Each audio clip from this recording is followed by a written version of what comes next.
Hola everyone and welcome to One Family, One Menu. Today we're making one of my favorite recipes, bread pudding, otherwise known as pudding de pan.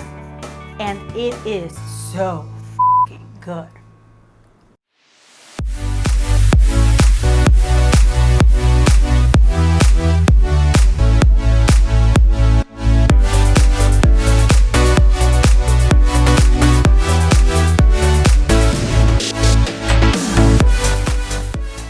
Today we're making bread pudding, also known as pudding de pan in Spanish.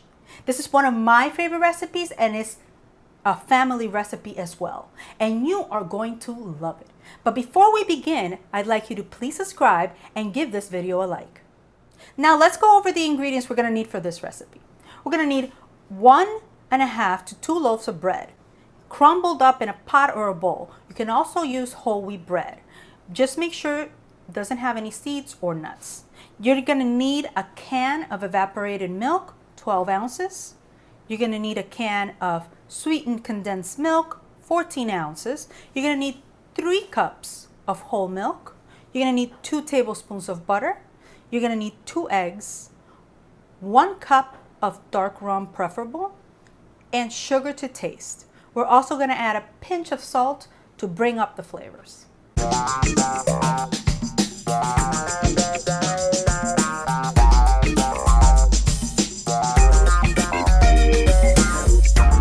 Before we begin mixing our bread pudding, or otherwise known as pudding de pan, we need to ensure that our oven is preheated at 375 degrees. Also, I used a 12 by 8 baking pan. I buttered it and floured it to make sure that the bread pudding doesn't stick. I placed it in the fridge and I'm going to pour the bread pudding mixture in it right before we bake it. I've placed to the side a large bowl with half a loaf of bread without crumbling it. I did this in case we need a little bit more of bread. I can add it later. Always have a little bit on the side, and if you don't use it, you can just use it later with your family. I also have an empty bowl, which you should always have next to you when you're cooking so you can discard any trash. All right, let's begin. We are going to pour into the bread, the crumbled bread, we're going to pour a can of evaporated milk. Now this can is 12 ounces. I'm going to use my spatula to mix.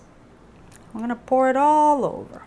It seems like a lot of bread, but in reality, this is going to push down and it's going to be gone all the way down. This is a can of sweetened condensed milk, and this is a 14-ounce can. And the reason why I say is sugar to taste is because the condensed milk is already sweetened. So you have to taste as you go to make sure that the mixture is not overly sweetened. Okay, now we're gonna move this a little bit. It's a little bit moist. Now we're gonna go and add our whole milk. We're not gonna add it all at once. We're gonna start going in a little bit, seeing how the flow of things go. So here you go. I have approximately 1 cup of milk left. I'm going to mix this in, and what you want to achieve is a fluid consistency. This bread pudding is going to be soft and smooth. It's not going to be crunchy and big pieces. You're going to find this bread pudding to be very smooth and very delicious. Okay, looks like we are going to need the whole 3 cups, maybe a little bit more. If you do need a little bit more milk, that's fine. You can just add it. I've added 3 more cups of milk, of whole milk, into my cup measure, and I'm pouring in about 2 cups more. Let's see how this works. Again, I'm gonna put that down and I'm going to mix. I want to make sure my bread is soft.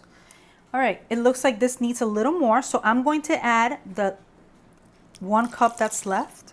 Don't forget, we're also going to add rum, and that's a liquid. So you want to make sure that it's not way too liquidy. All right. Push our bread in and squeeze it as much as we can. Okay, so now we're going to add our butter. This is 2 tablespoons of butter. I'm going to add it around, scoop that out. Perfect.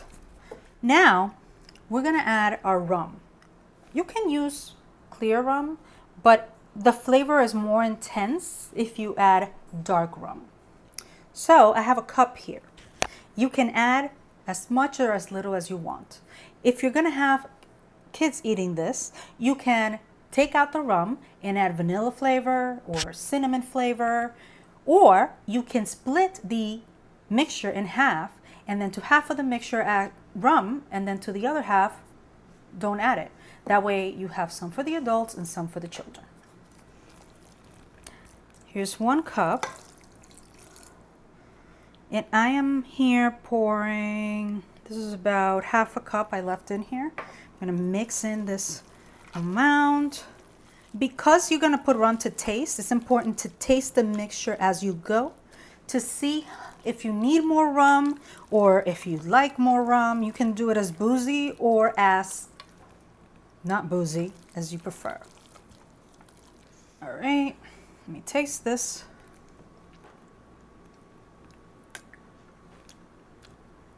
I think it needs a little more. So we're going to add the rest of the rum. Because it's so much bread, the bread is going to absorb all that liquid. Okay. As you can see, the bread has decreased in size considerably. It's much smaller amount because the liquid has absorbed, the bread has absorbed all the liquid, and the bread is puffy. Once you put liquid on it, it goes down. So we're moving it. We got to make sure that we are breaking up that bread. We have to make sure that that mixture is soft and smooth, and when we take a bite with our fork or a spoon from it, it's going to be silky and it melts in your mouth. That's what you want to try to achieve. Now we're going to do sugar to taste. That means that I am going to take some sugar. This is a half a cup. I'm going to put it in here.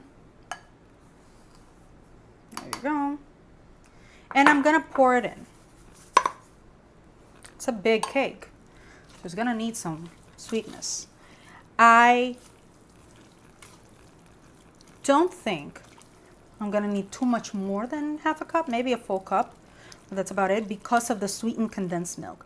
However, this is according to what you like. My grandmother always added as much or as little as she liked, or for whoever she was making this for. And it's important to taste as you go so you know exactly what you need to add. And this is not just for this recipe. This is for any recipe that you are cooking or making.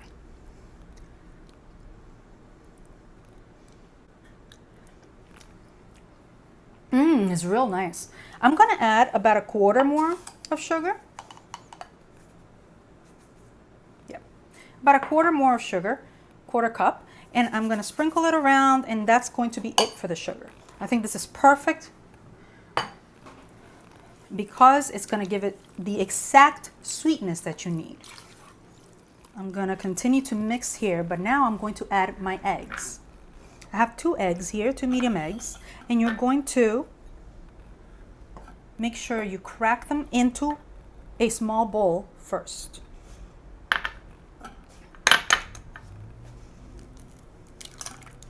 This ensures that the egg is good, because if it isn't, and you pour it directly into the mixture, you have ruined the entire mixture and you're going to have to start all over again. No, we don't want to do that. We want to make sure that our eggs are fine and dandy. I'm going to pour this one in because I know it's good. Now I'm going to crack the next one, and it's also good. Aren't we lucky today? There you go. Perfect. And very important, let's wash our hands because salmonella, not cute.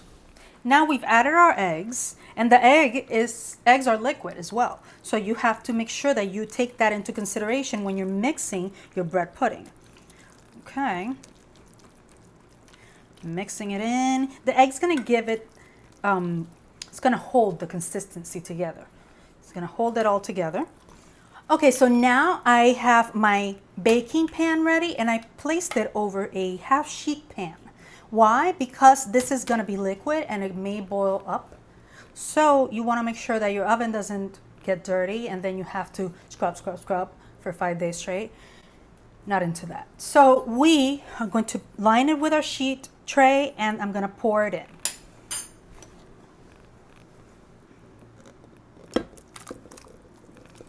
Oof, yes. I'm leaving a little bit on the pot just to make sure that I can spread it evenly. This is gonna grow a little bit. And boy, is this looking beautiful. All right, let's keep pouring a little more. And we're ready.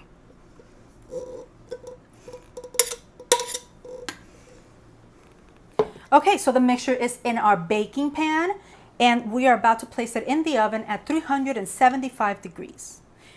It's going to bake for about 15 minutes, but in half an hour, we are going to check it. We're going to make sure that it is cooking well and evenly, and turn the pan around just to make sure that the cooking gets done properly. We are going to take it out at 15 minutes. We're going to test it with a knife or a stick or a whatever. And if it comes out clean, then you know it's ready. Let's go.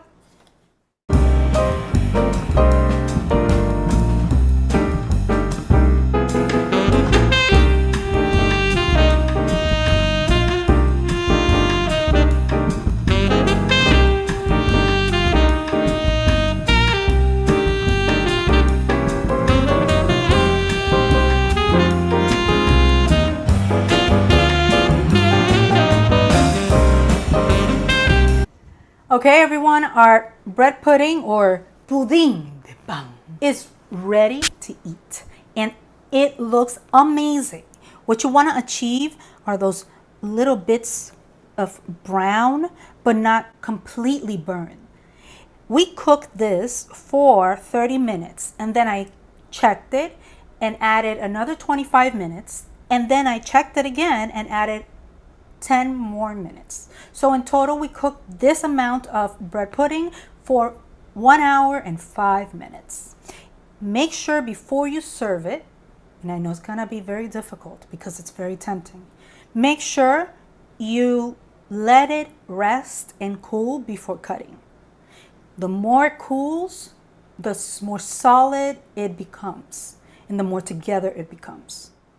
Well, everyone, I hope you enjoyed this recipe, and please let me know in the comments, what's your family's favorite recipe? Don't forget to log into onefamilyonemenu.com for this recipe and many more. And don't forget to subscribe to my channel and give this video a like.